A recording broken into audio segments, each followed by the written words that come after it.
할렐루야! 자, 여기 계신 분한테 인사 한번 할게요. 정말 사랑해. 이렇게 한번 인사하겠습니다. 정말 사랑해. 정말 사랑해.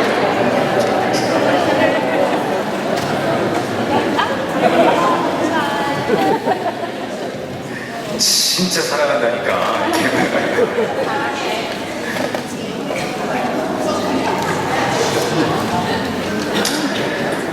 오늘 저는 여러분과 함께 말씀을 이제 마지막 설교라고 하기는 좀 그렇습니다만 나중에 가끔 와도 설교시켜 주시겠죠?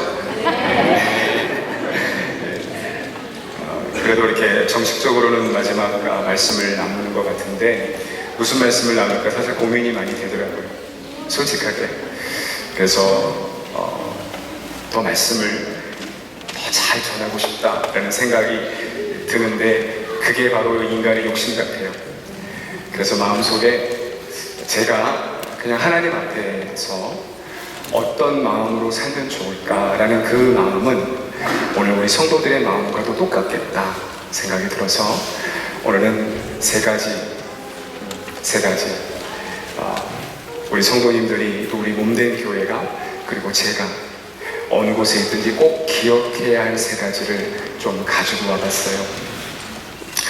하나님이 저한테 이 말씀을 전해라 라고 말씀하신 건 아닙니다. 그러나 이 마음에 감동이 있어서 그 세 가지를 가지고 왔는데 오늘 그 세 가지 간단히 여러분과 함께 나누면서 말씀 가운데 함께 했으면 좋겠습니다. 첫 번째 여러분과 제가 하나님 앞에 기억해야 할 첫 번째는 뭐냐면 우리는 깨끗한 그릇이 되어야 한다는 것입니다. 오늘 본문의 디모데후서 2장 20절과 21절의 말씀은 오늘 우리들에게 주는 아주 참 귀한 메시지가 있는 것 같아요. 우리 같이 한번 말씀을 좀 읽어볼게요. 우리 같이 한번 읽어보겠습니다. 시작! 그 집에는 큰 그릇과 그릇뿐 아니라 나무 그릇과 질그릇도 있어 귀하게 쓰는 것도 있고 천하게 쓰는 것도 있나니 그러므로 누구든지 이런 것에서 자기를 깨끗하게 하면 귀히 쓰는 그릇이 되어 거룩하고 주인의 쓰임에 합당하며 모든 선한 일에 준비함이 되리라. 여러분 오늘날 우리 교회와 우리 그리스도인들이 하나님의 능력을 가질 수 있는 딱 한 가지가 있다면 그것은 우리가 말씀이 부족해서도 아니고 사랑이 부족해서도 아니고 행사나 프로그램이 부족해서도 아니라고 생각해요. 하나님 앞에 정말 그리스도인답게 저를 비롯해 우리 모두가 그리스도인답게 쓰임받을 수 있는 한 가지 방법을 우리가 하나님 말씀 가운데서 찾는다면 그것은 깨끗한 그릇이 되는 것입니다. 오늘 본문에 사도 바울은 디모데의 마음속에 이렇게 어쩌면 디모데후서는 사도 바울이 곧 자기의 목숨이 하나님 앞에 순교의 삶으로 가고 있는 그 시점이었을 거예요. 그 시점에 해주고 싶었던 정말 말해주고 싶었던 그 모습의 한 가지가 뭐냐면 모든 집에는 금그릇도 있고 은그릇도 있고 질그릇도 있고 사기그릇도 있고 수많은 그릇이 있다. 그런데 하나님이 진짜 사용하는 그릇은 금그릇도 아니요 은그릇도 아니요 다른 어떤 그릇보다 어떤 그릇이에요? 깨끗한 그릇이다. 여러분 오늘날 우리 교회가 오늘날 이 시대를 살아가는 우리들이 아니 목사뿐만 아니라 우리 모두가 그리스도 앞에서 진정한 하나님의 능력을 나타낼 수 있는 가장 중요한 것은 여러분 금으로 칠하고 은으로 칠하고 세상에 보여주는 것으로 멋지게 칠하는 것이 아닌 것 같아요. 하나님이 쓰시는 그릇은 깨끗한 그릇입니다. 깨끗하지 않으면 아무리 화려하고 아무리 멋지고 아무리 교양 있고 아무리 학문 있고 아무리 학식 있고 아무리 세상에 보여주는 능력을 가진다 할지라도 깨끗하지 않으면 하나님이 쓸 수 없더라는 거예요. 거룩하다는 히브리어 말이 카도시라는 말을 쓰는데 구약 성경에 약 850번 정도 나와요. 얼마나 하나님이 거룩하다 계속해서 반복되는 이 카도시라는 단어는 구별된다는 뜻을 갖고 있어요. 여러분과 제가 거룩한 것은 우리가 거룩한 삶을 살기 때문이 아닙니다. 거룩하다는 카도시의 말에는 선택하다는 뜻이 담겨져 있어요. 그러니까 오늘 여러분과 제가 거룩한 것은 하나님이 여러분과 저를 따로 구별하여 선택했기 때문에 거룩한 줄 믿습니다. 여러분 우리 힘으로는 거룩한 능력을 가질 수가 없어요. 우리 힘으로는 도덕적, 윤리적으로 아무리 착한 선행을 한다 할지라도 우리 인간의 마음 깊은 곳을 우리가 들여다보면 우리 마음속에 수많은 것들이 있는 것을 발견하게 돼요. 그래서 진짜 거룩함은 여기서 나오는 것이 아니라 하나님이 여러분과 저를 선택해서 구별해 놨기 때문에 거룩한 거예요. 오늘 그래서 거룩하다는 말을 그렇게 사용하는 것입니다. 하나님의 백성이 거룩해져야 하는 이유는 하나님이 우리를 구별했기 때문에. 오늘 그리스도인을 성경은 성도라고 말합니다. 성도는 거룩한 하나님의 백성이라는 뜻이에요. 우리가 무엇으로 거룩할 수 있겠습니까? 그것은 하나님이 구별하셨기 때문에. 우리 주일날 이렇게 안식일에 예배를 드립니다. 우리 안식일을 지키고 거룩한 주일을 지키는 것은 이 날 자체가, 이 손탁이라는 이 날 자체가 거룩하기 때문이 아니죠. 여러분, 모든 날은 다 거룩한 거예요. 그죠? 그러나 이 날이 거룩하다고 우리가 지키는 이유는 하나님이 구별하셨기 때문에. 안식일을 거룩하게 지키라 하나님이 구별해 놓으셨기 때문에 이 날은 거룩한 날인 줄 믿습니다. 그래서 우리가 거기에 거룩함을 두고, 하나님의 성전은 거룩하다 그랬어요. 여러분, 건물이 거룩한가요? 자리가 거룩한가요? 그 자리가 멋진 건물이 섰기 때문에 거룩한가요? 아니요. 하나님이 내 집은 만민이 기도하는 하나님의 거룩한 집이라고 말했기 때문에 거룩한 거예요. 오늘 이 자리는 주님 앞에 거룩한 자리가 될 줄 믿습니다. 바로 그거예요. 오늘 여러분과 저는 누구예요? 하나님의 자녀예요. 여러분과 저는 누구예요? 하나님의 교회예요. 그죠? 우리가 하나님의 성전이에요. 하나님의 성령이 너희 안에 거하시는 거룩한 성전인 것을 너희가 알지 못하느냐? 그러면 성전은 어디 있어요? 우리가 성전이 됐어요. 우리가 교회가 됐어요. 그리고 우리 안에 그 하나님이 함께 계세요. 그러니까 거룩한 겁니다. 거룩한 것. 우리가 하나님 앞에 그런 그릇으로 쓰임받게 되는 거예요. 여러분, 사람들은 그릇이라는 비유를 세상에서 들 때는 이렇게 들어요. 사람의 마음이 좀 통이 크고 좀 이렇게 넓으면 우리 뭐라 그래요? 저 사람 그릇이 크다 그래요. 사람의 마음이 좀 좁고 좀 우리 뭐 같다 그러죠? 뭔돼지 소갈, 갑자기 생각이 안 나네요. 네, 소갈딱지하다. 소갈딱지가 뭔지 솔직히 잘 모르겠어요. 네, 어쨌든 우리가 마음이 좀 작다 그러면 저 사람 그릇이 좀 작아 그러잖아요. 그런데 그건 세상의 방법이에요. 그죠? 세상의 방법에서 볼 때 사람의 마음이 좀 통이 큰 것 같고 넓은 것 같으면 저 사람 그릇이 커. 그런데 좀 작은 것 같으면 그릇이 작아라고 말하는 것은 세상의 방법이에요. 근데 하나님은 그렇게 말하지 않았어요. 하나님은 한 번도 좀 마음 크게 가져봐라 이렇게 말하지 않았어요. 왜 네 마음이 그렇게 좁냐 이런 말 하지 않았어요. 하나님은 그릇을 비유할 때 크다 작다로 비유하는 것이 아니라 깨끗하냐 깨끗하지 않냐를 말했어요. 그렇죠? 그러면 우리의 마음이 하나님 앞에 깨끗한 사람이 돼요. 깨끗하지 않으면 하나님의 응답이 올 수가 없어요. 우리가 그릇이 준비되지 않으면 하나님이 일할 수가 없어요.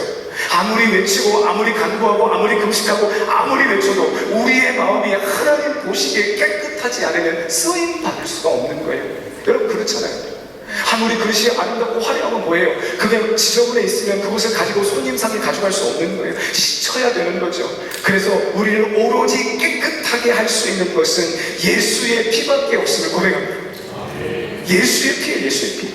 우리가 무엇으로 깨끗해졌어요? 여러분과 제가 윤리적 도덕적으로 선한 일을 하고 착한 일을 많이 하고 봉사를 많이 해서 우리가 깨끗한 것처럼 보일진 모르지만 우리의 속사람은 하나님 보고 계십니다. 우리가 깨끗해질 수 있는 것은 오로지 예수의 보혈밖에 없습니다. 여러분, 그릇 크기 상관없어요.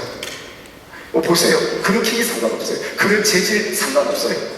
금이면 어떻고 은이면 어떻고 질그릇이면 어떻고 나무 그릇이면 어때요? 하나님은 그거 크기 보는 거 아니에요. 재질 보는 거 아니에요. 모양 보는 거 아니에요. 하나님의 관심은 오로지 그 그릇이 쓸만할 수 있는 그릇인가를 보는 거예요. 저는 우리 편의 남미교회가 우리 성도님들이 그리고 제 자신이 하나님 보실 때 깨끗하게 쓰임받을 수 있는 그런 그릇이 되기를 축원합니다. 바로 그런 쓰임받는 거예요. 제가 전에 몇 번 얘기해서 죄송합니다만 기워 가는 길에 한 번 더 얘기할게요. 오늘 한 말 다 하고 가도 되죠? 오케이. 이해하셨어요? 네. 설거지 하다가 타파웨어 떨어뜨렸다. 저는 생각하면 잊을 수가 없어요.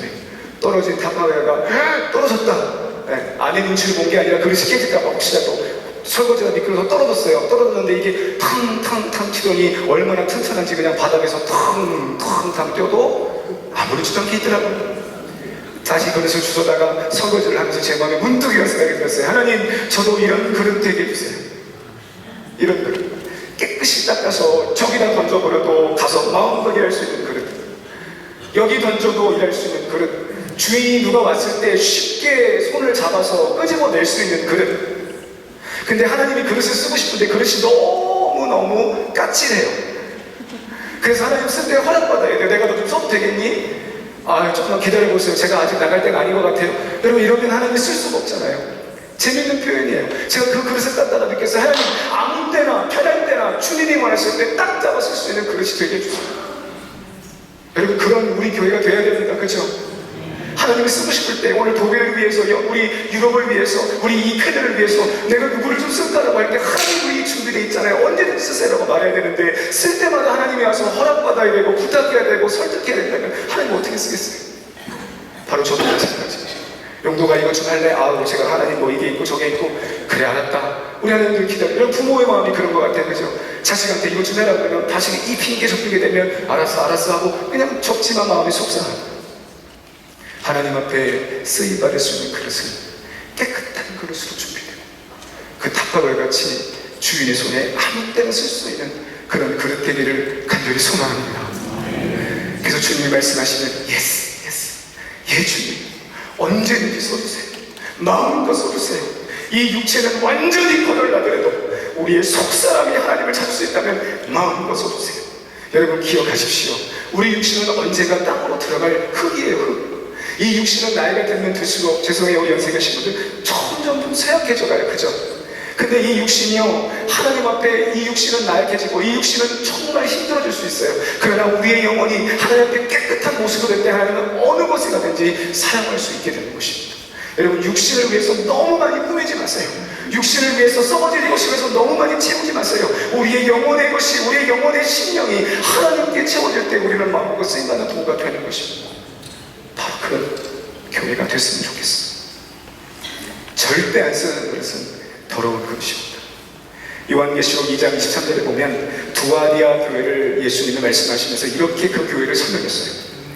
또 내가 사망으로 그의 자녀를 죽이리니 모든 교회가 나는 사람의 뜻과 마음을 살피는 자인 줄을 알지라.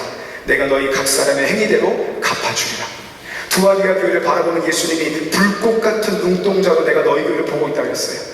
그러면서 너희 교회가 참 행사도 많이 하고 전보다 훨씬 많이 봉사도 하고 믿음도 있고 다 좋다. 근데 내가 너희 교회에 책망할 것이 하나 있는데, 그게 뭐냐면 내가 사람의 중심을 보고 있다는 것을 잊지 마라. 너희가 이세벨의 음란을 가져와 교회에서 섞었다고 했었어. 여러분, 교회가요, 여러분 우리들이요, 겉으로 보기에는 너무 괜찮은 사람 같은데요, 겉으로 볼 땐 활동이 왕성한 교회 같은데요, 겉으로 볼 땐 사람들이 많이 모이는 그런 은혜로운 교회 같은데요, 그런데 안에 보면 이세벨의 음란이 들어와 있는 교회가 있을 수 있다는 얘기예요. 여러분, 요한계시록의 7교회는요, 그 당시 7교회를 말하지만 오늘날 이 시대의 7가지의 교회를 보여주고 있는 예표라는 사실을 잊지 마셔야 돼요. 그러면서 유진 피터슨이라는 목사님은 이 글을 자기의 영어로 이렇게 표현했어요. 뭐라고 표현했냐면, 제가 영어로 한번 읽어볼게요. Every church will know that appearance don't impress me. 이게 뭐예요? 모든 교회야, 잘 들어라. 너희의 겉모습은 나를 전혀 감동하지 못할 것이다. 그러면서 뭐라고 하면 I X-ray every motivation. 그랬어요. 내가 엑스레이 같이 네 마음의 동기를 볼 것이다. 여러분, 이게 두아디라 교회 하신 말씀이에요. 오늘 하나님은 여러분과 제 마음의 동기를 볼 줄 믿습니다. 우리 마음의 근본의 의미를 볼 거예요. 무엇 때문에 일하려고 하니, 무엇 때문에 그 일을 하려고 하니, 무엇 때문에 그 행사를 하려고 하니 보고 계시다는 거예요. 그 마음의 동기가 깨끗하지 못하면 하나님께 쓰임받을 수 없다는 사실입니다. 그래서 데살로니가서 4장 3절은 이렇게 말하고 있어요. 하나님의 뜻은 이것이니, 보세요, 하나님의 뜻은 이것이니 너희의 거룩함이라 곧 음란을 버리라. 하나님의 뜻은 우리의 거룩함이래요. 그러면서 오직 거룩한 것은 예수의 피밖에 없음을 의지하시고, 우리 어떻게 거룩할 수 있을까요? 어떻게 우리 몸을 막 가꿔요? 우리 몸과 마음을 윤리도덕적으로 선한 사람으로 만드는 게 거룩함이 아닙니다. 거룩해지는 것은 오직 예수의 보혈밖에 없음을 믿으시기 바랍니다. 그래서 우리는 자꾸 예수의 보혈 앞에 나가는 거예요. 예수의 피를 의지하는 거예요. 제가 찬양 중에 갑자기 이 찬양이 늘 마음속에 최근 들어 이 말씀을 준비하면서 떠올랐어요. 금갓 갑자기 또 불내가 생각이 안 나네. 여러분 좀 도와주세요. 우리 그거 있죠? 금이 나은 같이 없어질 보배로 속죄함 받은 거 아니요. 거룩한 하나님 어린 양 예수의 그 피로 속죄함 얻었네. 그 다음 가사가 뭐예요? 나 같은 죄인이 용서함 받아서 주 앞에 옳다함 얻은 어린 양 예수의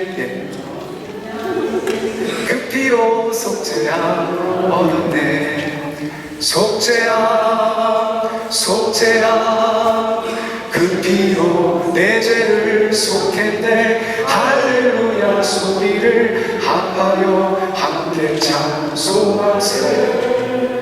그 피로 속죄함 얻었네. 나 같은 죄 옳다함 받았어. 무엇으로 옳다함 받아요? 예수의 보혈입니다. 여러분 예수의 피가 여러분 가운데 충만하기를 주의 이름으로 소망합니다. 저는 그래서 우리 교회가요 회개가 충만한 교회가 됐으면 좋겠어요. 가는 곳마다 회개의 눈물. 여러분 회개는 말씀드렸죠. 내 자신의 잘못한 것을 막 방아찌듯이 그런 게 아니잖아요. 회개는 하나님께 나가는 거룩한 축복의 통로예요. 하나님과 관계가 열리면 모든 게 열려요. 할렐루야. 하나님과의 관계가 열리면 하나님이 열어주세요. 여러분 꼭 잊지 마십시오. 내가 무엇을 하려고 하기보다 하나님과의 관계가 열려지게 기도하세요. 조금이라도 막힘이 되면 아무리 내가 준비해도 열려지지 않아요. 그런데 하나님과의 열림만 열려지면 하나님은 일하시더라는 거예요. 우리 안에 깨끗한 회개가 충만한 그 삶 오늘 여러분과 제 안에 있기를 간절히 소망합니다. 두 번째는 우리 깊이 자기 부인적 마음으로 사랑했으면 좋겠어요. 여러분 성경은 사랑이라는 이야기를 많이 하면서 특별히 고린도전서 12장 31절에 이렇게 얘기합니다. 너희는 더욱 큰 은사를 사모하라. 내가 또한 가장 좋은 길을 너희에게 보이리라 그랬어요. 여러분 고린도전서 13장은 사랑장이라고 말하면서 바로 12장에 들어서 은사에 대한 이야기를 쭉 이야기해요. 그런데 능력도 행하고 귀신도 쫓고 능력을 많이 행하는 그런 은사들을 말하지만 그러나 내가 너에게 가장 좋은 거 하나를 좀 말해줄게. 그러면서 한 게 뭐예요? 사랑은 이라고 말하는 겁니다. 고린도전서 12장은 13장으로 넘어가면서 원래는 같이 묶여있는 장이에요. 나눠지면 안 되는 거예요. 내가 너에게 진짜 좋은 걸 하나 좀 말해주고 싶어. 그게 뭐냐면 은사도 좋고 능력도 좋고 모든 것도 다 좋지만 그 모든 것에 사랑이 없으면 아무것도 아니라는 것을 말하고 싶었던 거예요. 마태복음 7장 22절과 23절은 우리에게 좀 경고의 말씀을 이렇게 예수님이 주셨어요. 우리 같이 한번 읽어볼게요. 시작. 그날에 많은 사람이 나더러 이르되 주여 주여 우리가 주의 이름으로 선지자 노릇하며 주의 이름으로 귀신을 쫓아내며 주의 이름으로 많은 권능을 행하지 아니하였나이까 하리니 그때 내가 그들에게 밝히 말하되 내가 너희를 도무지 알지 못하니 불법을 행하는 자다 내게서 떠나가라 하리라. 여러분 저는 이 말씀 보면서 참 놀라운 거예요. 그날에 많은 사람이, 그날이 언제예요? 오늘날과 이와 같은 날이에요. 마지막 시대 같은 날이에요. 그날에 많은 사람들이 주여 주여 우리가 주의 이름으로 선지자 노릇도 하고 주의 이름으로 귀신도 쫓아내고 주의 이름으로 많은 권능을 행하지 아니하였습니까? 여러분 얼마나 많은 선지자가 있어요. 얼마나 많은 주의 권능자가 있어요. 얼마나 많은 사람들이 주의 권능을 받고 행해요. 그런데 오늘 예수님이 이렇게 말한 거예요. 불법을 행한 자 내게서 떠나가라. 여러분 이거 얼마나 무서운 일입니까? 권능도 행하고 능력도 행하고 모든 것을 행했는데 예수님 볼 때는 불법을 행했는데 뭐가 불법이에요? 선지자 노릇이 불법이에요? 권능이 불법이 아니요. 여기서 말하는 불법은 뭐냐면 하나님의 나라를 구하지 않고 자기 나라를 구했기 때문에 불법이요. 사랑이 없이 했기 때문에 불법이에요. 사랑은 누구 거예요? 하나님의 것이에요. 사랑은 내 것이 아니에요. 나는 사랑이 될 수 없어요. 사랑은 하나님이라고 요한일서는 정확히 얘기하고 있어요. 그러니까 우리가 어떤 일을 행할 때마다 마음에 사랑 없이 하는 모든 것은 불법이 될 수 있는 거예요. 왜 그런지 아세요? 내가 나타나야 되니까, 내가 높아질 수 있기 때문에, 내가 인정받고 내가 서야 하는 모습들이 내 안에 가득 차고 있기 때문에 그 모습이 선지자 같고 그 모습이 아무리 권능자 같고 그 모습이 아무리 귀신을 쫓아내는 능력을 행한다 할지라도 불법이 될 수 있다는 겁니다.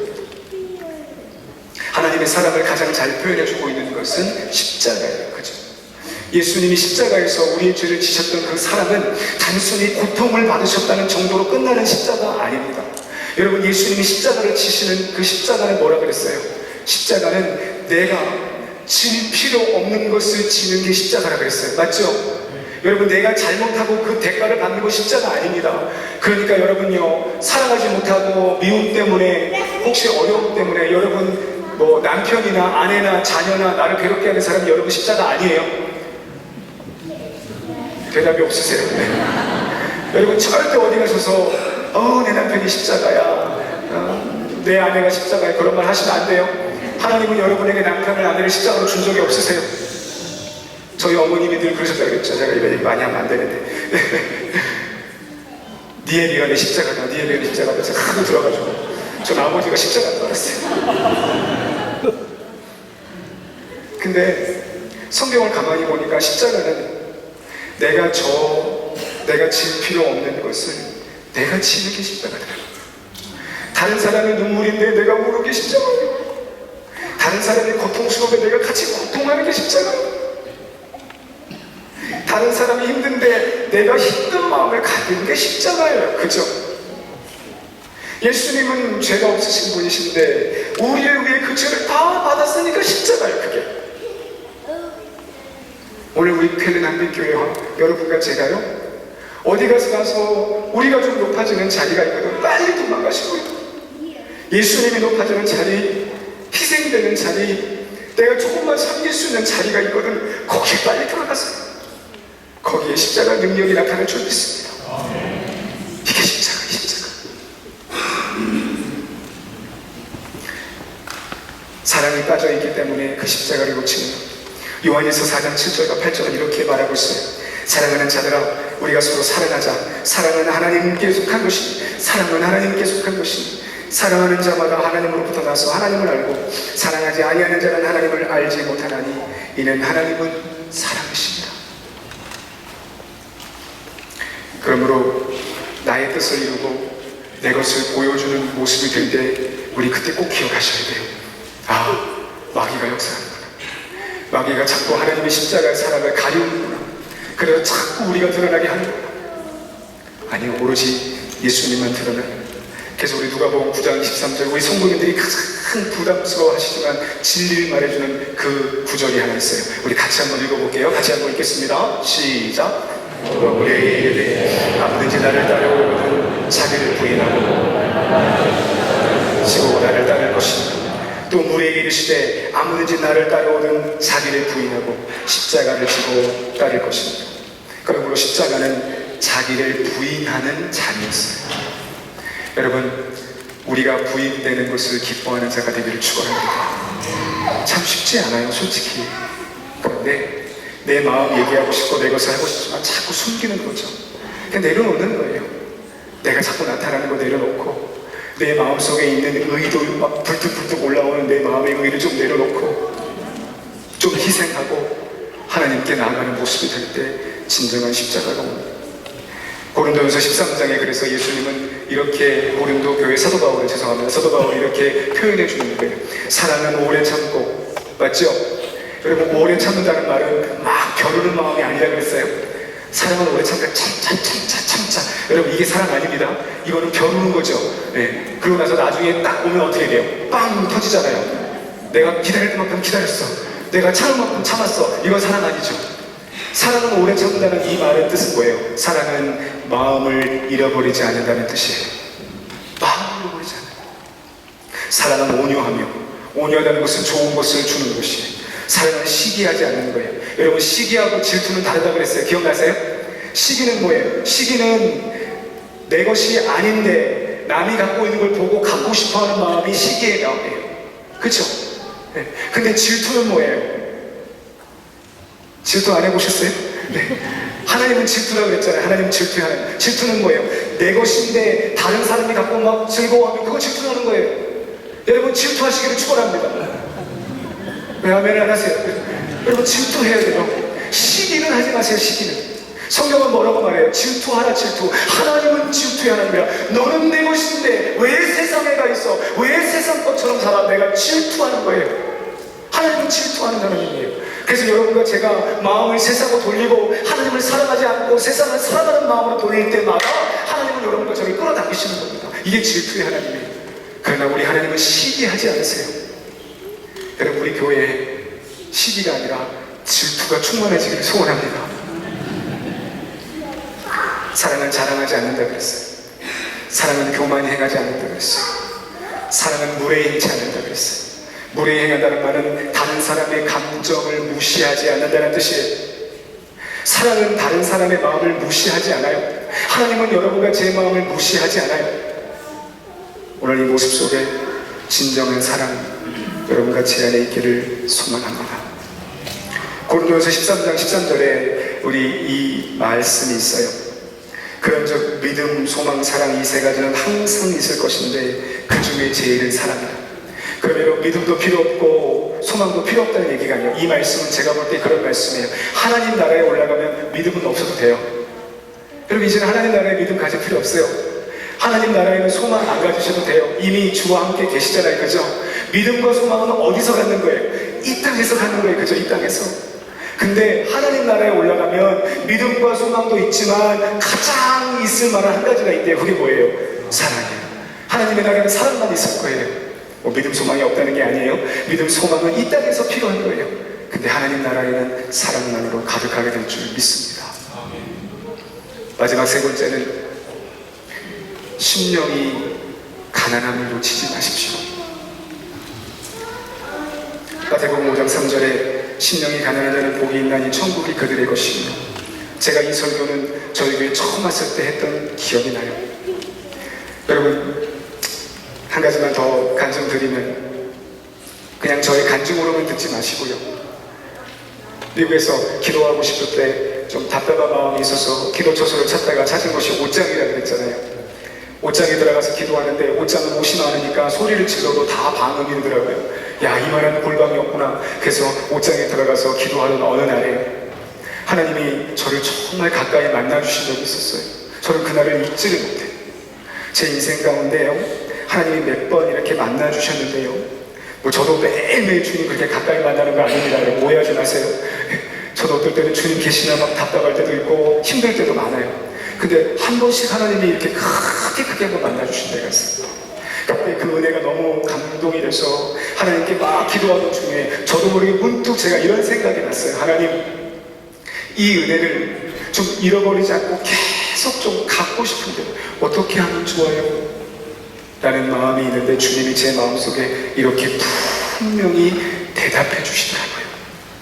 용도가, 나의 임재를 잃어버리지 않을 수 있는 것은 마음이 가난한 자가 되는 것이다.